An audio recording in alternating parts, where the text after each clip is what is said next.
All right, moving on to the next step. We got our nut on right there. I'm not sure how that nut's gonna work out. I might have to replace that. But anyway, we need to add our support, because you see how I got a good joint on the neck, but I usually use a piece of thicker wood right here for the neck. So we need to support this right here, because the strings are going to be pulling this way, and it'll give after a while. So what I did is like a piece of oak, about 1.5 inches, and we're going to take that and we're going to glue that to the bottom of the neck right there over that joint, and put a screw here in and put a screw in there, and that should hold it. That should give it enough support to where it shouldn't fail over time. So that's what we're going to go ahead and do now. Let's get some glue.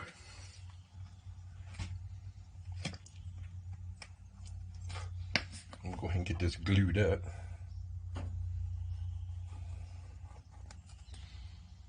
Don't take a lot of glue, because again, like I said, we'll probably end up screwing it down. Being careful not to split the wood.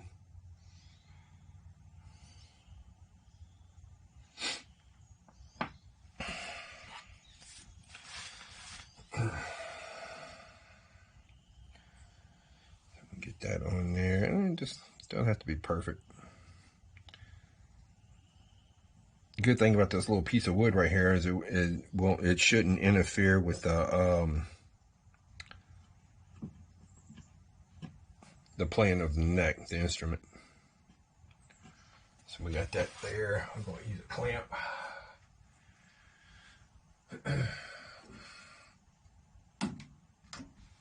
I'll clamp this down.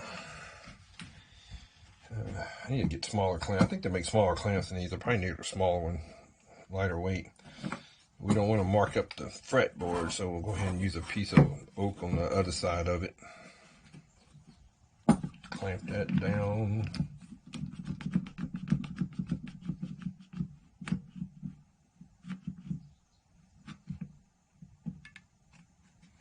It's going to shift a little bit, so you might have to re-straighten it.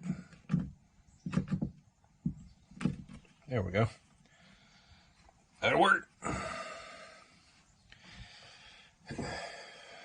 That'll work.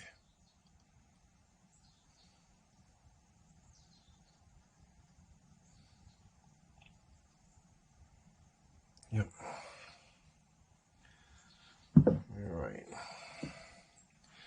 Probably go ahead and go on doing stand in the body next. So we got the body done, but the ends need to be touched up.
I can live with that.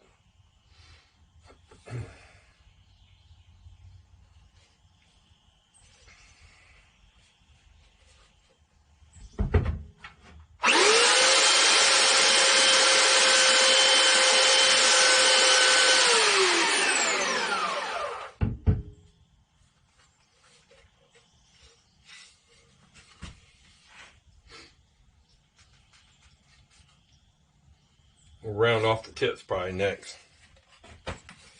Try to round it just a little bit. Can't do it much because of thin boards, but we'll try a little.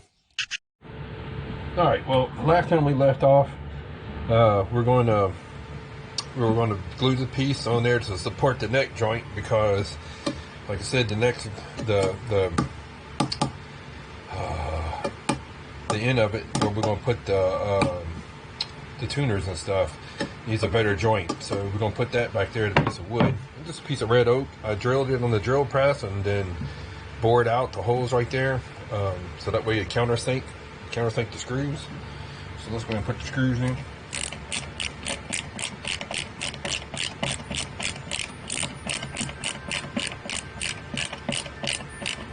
Countersink it so that way if you run your fingers up there, you won't hit the screws.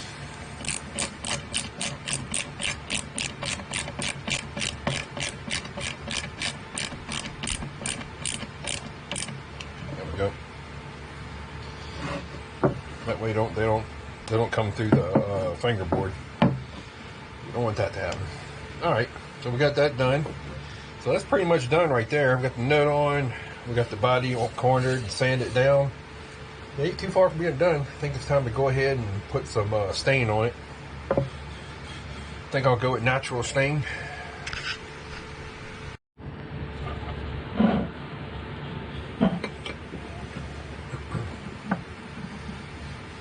Go with a natural stain, and then we'll use a little bit darker stain to go around the sides and try to fancy it up a little bit.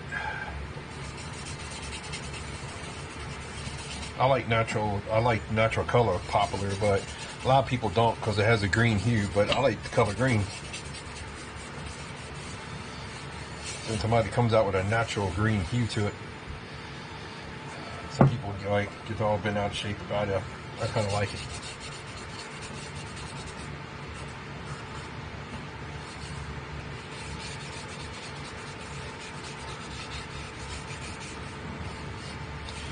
Still got to put place for the strings to attach and all that, but we'll go ahead and stain it, and that way it'll help on, it won't get dirty, and try not to pick up no additional stains hopefully while we're working on it.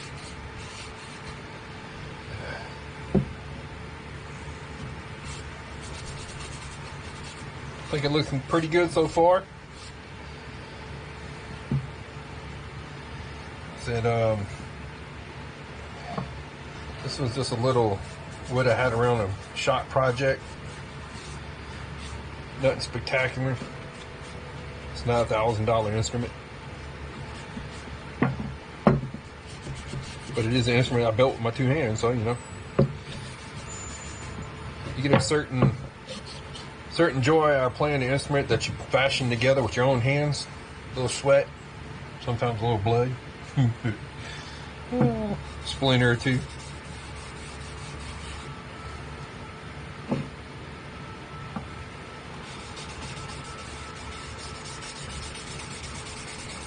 You gotta be perfect. You just go back and shadow stain it, I call it.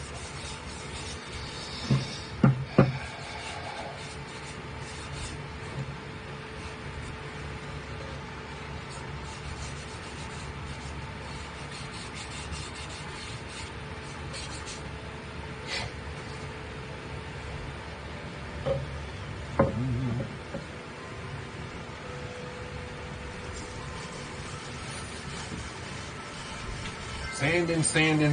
Try to get it smooth as I possibly could.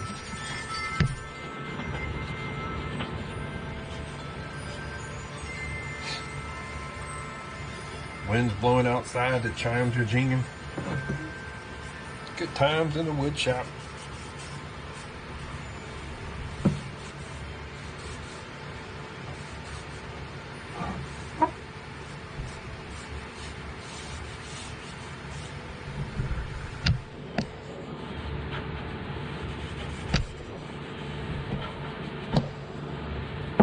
Getting this down.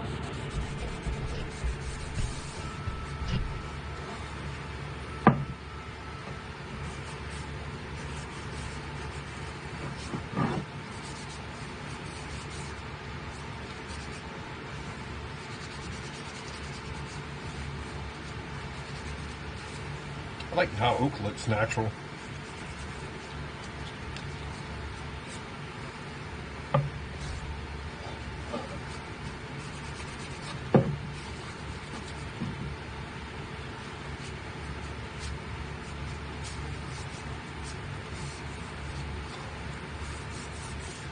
It looks good, it's gonna sound good.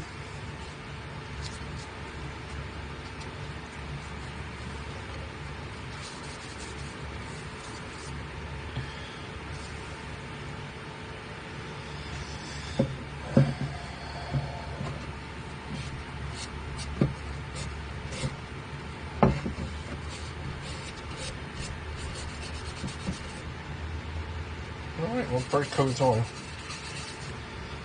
Let that dry. All the corners.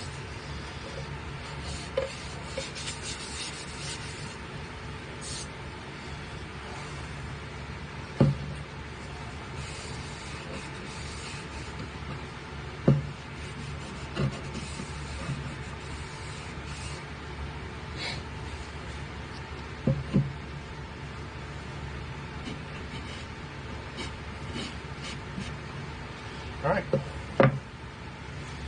Let that dry. Alright, so for the bridge, I basically showed how to make a standard bridge for them. And if we had a higher fretboard, we could use a regular bridge. But I made a little bridge. Basically, I took a little piece of maple and pointed it and cornered it, fancied it up a little bit. Took a chisel, cut a little piece out the middle, filed it down, and that's going to be our bridge. Because, like I said, the fretboard's even with the body of the instrument, so the strings can't be that high. So that'll work perfect for a little bridge going across. That's going to be our bridge, and it's probably going to be centered about right there. And our strings will come back through here and come across and go to the pegs. Alright, for our bridge holes, a little diamond tip file just to start the holes. And we'll switch to our actual bridge files just to clean them up. We might have to angle them a little bit better later if it buzzes a lot, but we won't know until we play it. That's it. That's going to be our bridge. So it's technically done at the moment. I have to fine tune it later.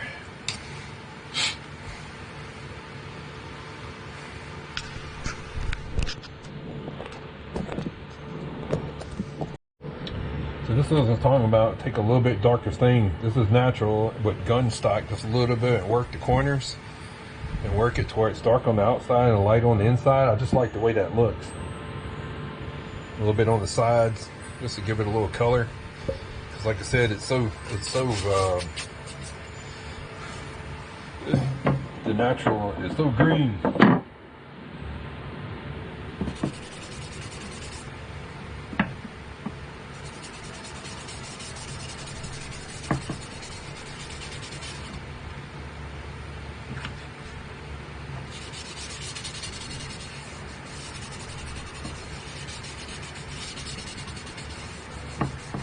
Get a little bit of extra color.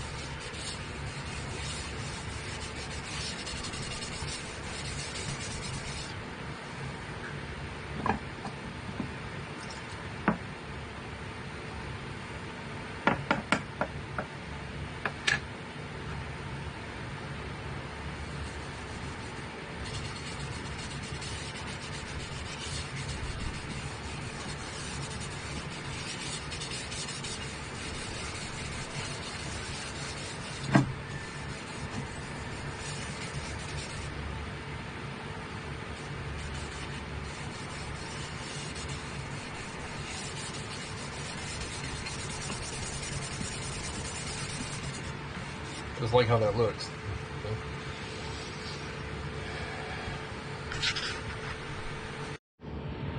Next, we need to figure out where we're going to attach our strings, and either way to do is put a ruler across, line it up best as you can with the fretboard, or the neck of the instrument, right? Pull it back, put 2 little marks on each side right there, just to give you a little reference points. So there's our marks, so we know we take our nut, we'll put our nut right there, and that'll give us guesstimate of where we need to put our screws, or our tacks in this case is going to be.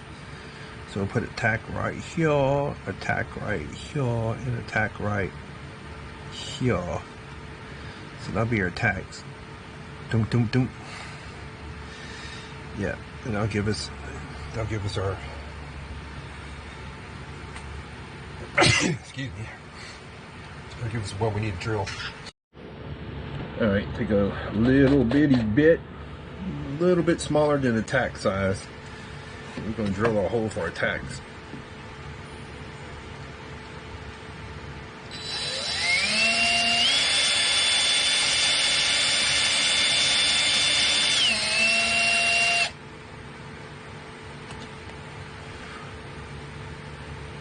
Trying to keep it level.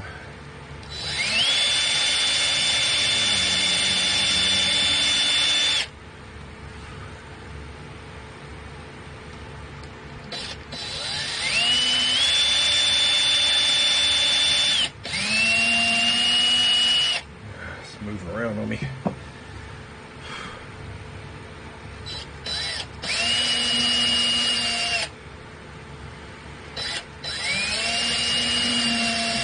It goes through all the way, don't really matter. Tacks will seal it up.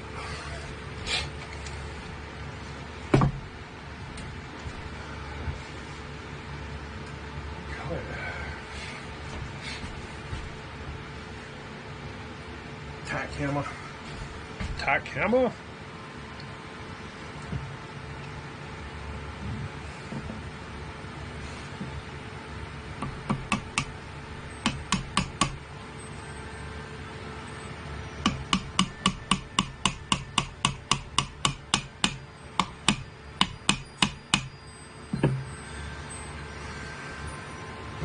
I like using the bronze tacks, or the brass tacks, should you say.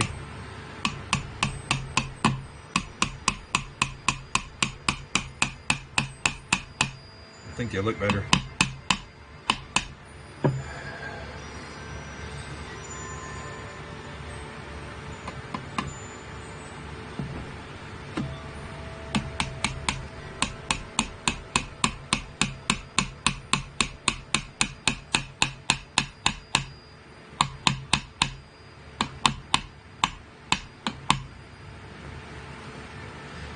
Good enough. I think that'll work. Yep.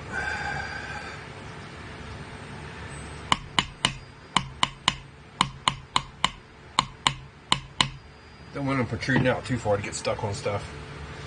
And what we're doing is we're going to take a little piece of leather and put it across right here, and that way it'll they won't cut into the soundboard. Installing the tuning pegs. Simple to install. You just take the screw out,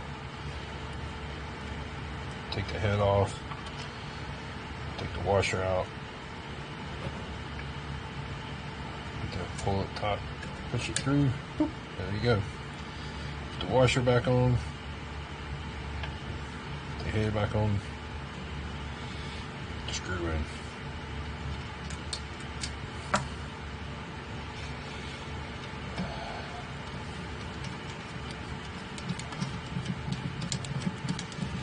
Man, we had like 19 degrees weather last week ago, and we still got mosquitoes.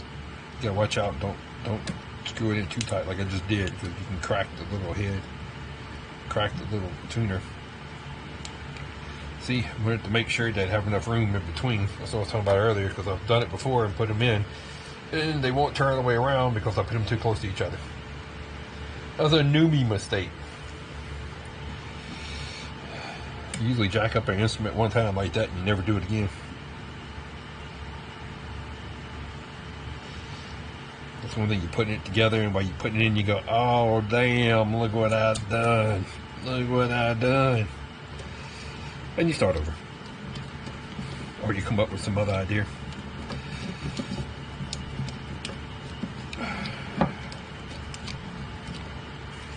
Is that my ear mosquito?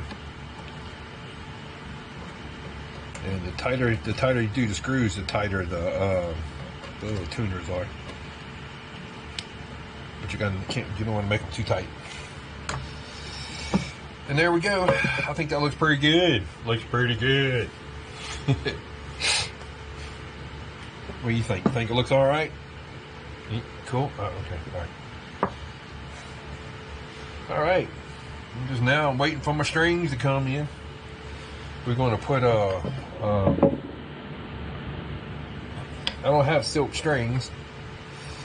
Couldn't afford silk strings, so we're going to put nylon strings, nylon musical string on it. All right. Well, just like I said, this is going to be like a shop build of what you have spare laying around the shop. So we got it. We got the nuts on. We got the instrument pretty much built. I used fishing line for the strings. I didn't use the instrument quality line because, you know, it's what you got on hand. Most people here in the South fish. So you got I use 40/40 and 20-pound test line. So it's got a pretty good sound to it.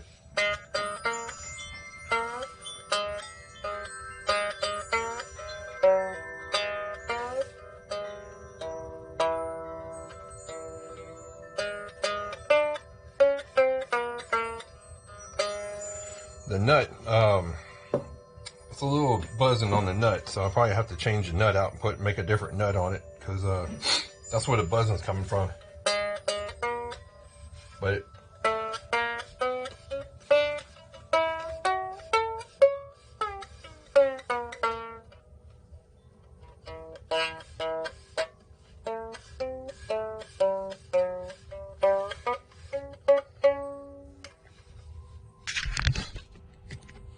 it's got a pretty good sound to it.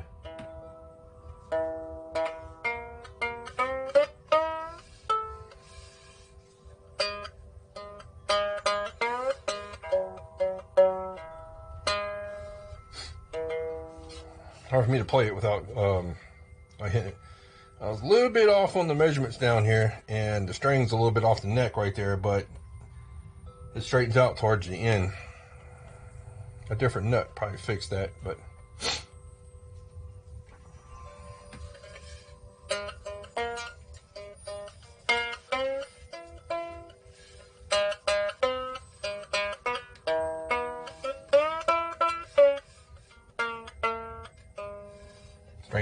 the strings need to stretch in.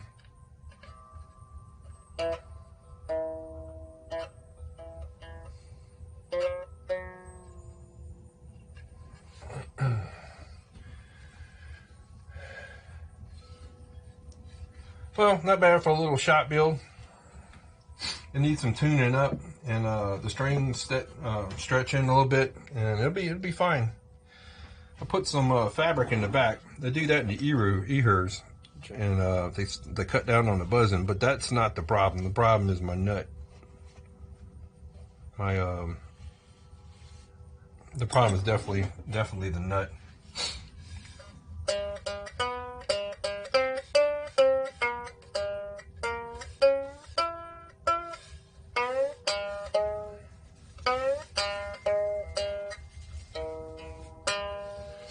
Anyway, it was a fun little build. I put little markings on the neck for the fret locations.